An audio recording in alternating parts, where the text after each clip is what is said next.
There's no doubt. I mean, he showed poor leadership. They didn't go as far with you as they had gone without you. So he deserves some criticism, but it's gone way too far. He's just was one of several reasons why it was a disappointing season.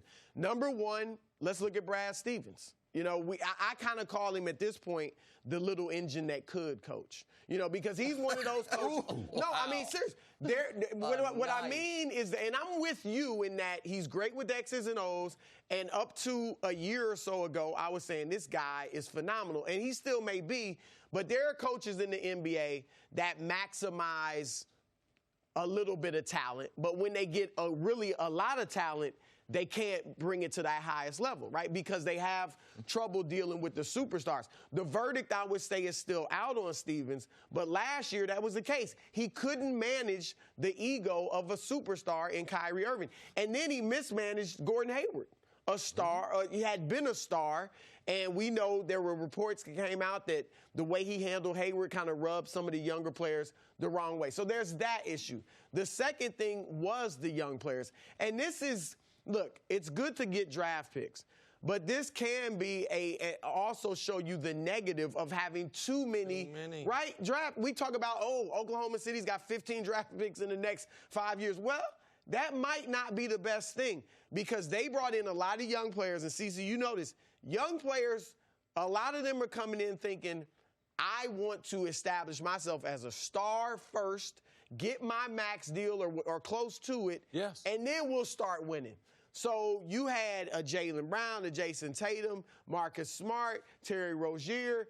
These guys that understandably, it's their job, it's a business, want to get paid. And sometimes averaging 10 points or 11 points when Kyrie's doing all the work isn't going to get you paid. And then, of course, last year they had some success, so they thought they were better than they were. The young players wanted to do a little more ISO, you know, breaking the offense a little more. So all of that conspired along with what Kyrie did. Younger players, I think you make a great point, and I don't think fans look at it that way.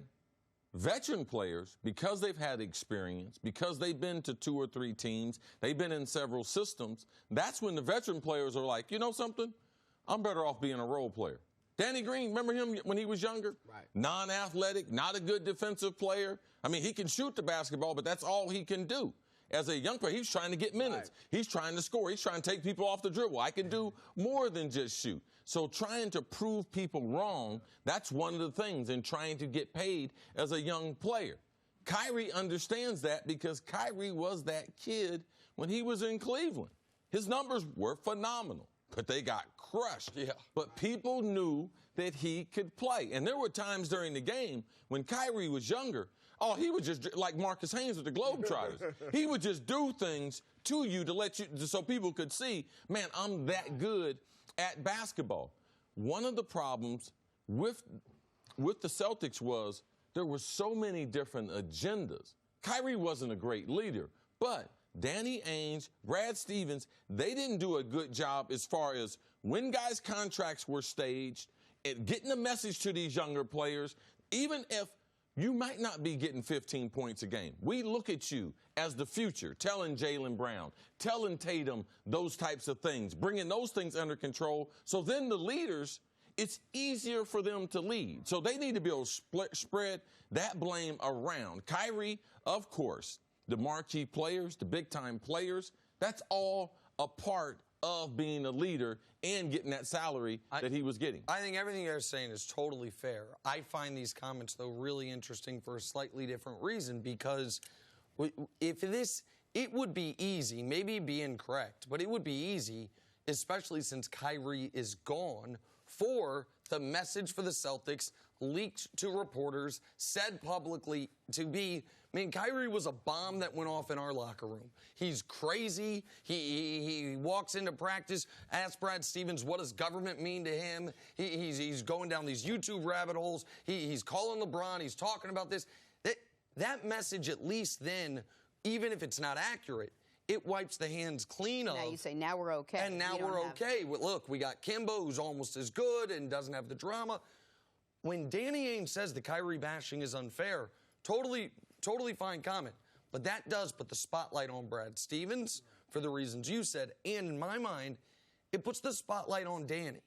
because it is the general manager's job to see what Terry Rozier did in that conference finals run when Kyrie was injured, know Terry Rozier's contract status, know the personality of the player, and say, are we better off, with his value pretty damn high, moving him rather than have him as an insurance policy that is going to be unhappy and a malcontent all year long. It is the general manager's job, when I heard, when you heard, when everyone heard, that Jason Tatum is spending a time with Kobe, to have a hard conversation with him going into the year. Say, listen, man, appreciate you working on your game. Here's what you did really well. Here's what Kobe did really well. And looking up to Kobe is one thing. Thinking you can do what Kobe did, who is arguably the best bad shot maker ever. Like, what made Kobe special was he took impossible shots, but made them. And Danny Ainge either didn't do that, couldn't do that, or didn't get it across to him in that regard. That's on the organization. If it's not that Kyrie set a bomb off in the locker room, then there are more structural issues with the Celtics that could linger into this season, even though Rozier and Kyrie are both gone. I think he had another motive, too. Danny Ainge knows you need superstars to win in this league. Yes. And he doesn't want to bash a superstar. You cannot do right? that. So he wants other guys to look at the team and say, okay, you know, not that they're anti-superstars and stuff. That's a great point. That's a big part of this as well. And look, Kemba is unique in that he's a star kind of with a role player's character or something. So that's why I do think he'll fit well. But that's a message Danny Ainge is getting out. Just quickly, whose team is it now? Who's the leader in that locker? It's got to be Kemba. Yeah, I think it's going to be Kemba. It has to be Kemba. I mean, Jason Tatum maybe one day, but Kimba's got to be the guy. And Kemba, by the way, has experience with that. He was the leader in Charlotte. Now, they weren't good. I wouldn't blame him for that. Michael's done a terrible job. He's a great leader in college, team. too. Absolutely. Great leader in college. And a winner and a guy, we haven't seen him play big NBA games, but if you can carry it over from college, he is a big game, big shot maker, big shot taker. So it becomes Kemba's team. All right. Thanks for watching. Subscribe here to get the latest from the show. Also, be sure to check out more of the best clips from First Things First, or go watch a few segments from our other shows on FS1.